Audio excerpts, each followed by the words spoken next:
في السلسلة دي هنجاوب مع بعض على بعض الأسئلة المحرجة في التغذية، أو أسئلة أنت بتفتكر إنها ملهاش لازمة أو بتكسل تسألها لكنها بتفرق جدا في صحتك. معاكم إيمان الجندي، استشاري تغذية علاجية، سمنة ونحافة ورياضيين، حوامل ومرضعات، أطفال وبالغين وكارسن وذوي أمراض مزمنة.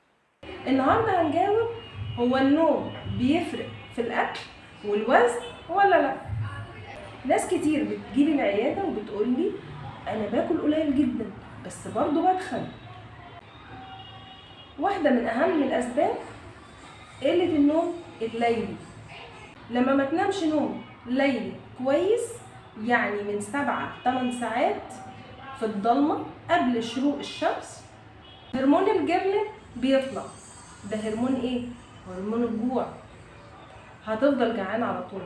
وهرمون الليبتين ما بيطلعش، هرمون الشبع. يعني معنى كده ان انا لما ما بنامش بالليل بفضل جعانه طول الوقت، لان هرمون الجرلين بيطلع وهرمون الليبتين ما بيطلعش. كمان الادرينالين بيطلع فيخليني عصبيه اكتر. الكورتيزول كمان بيطلع، وما ادراك بالكورتيزول اللي بيبوظ كل حاجه، لانه بيوقف الحرق وبيزود الميه في الجسم. هتلاقي مخك بيزن عليك كل يلا ناكل، حتى لو حاجه صغيره. ما انا الكورتيزول طلع ووقف لي الحرق، فيبقى حتى لو كلت حاجه صغيره برضو مفيش حرق وبرضو هتخن، وتخزين الدهون هيكون اسرع.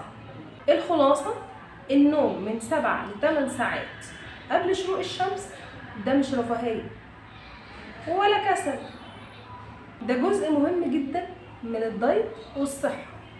دمتم في صحه وعافيه.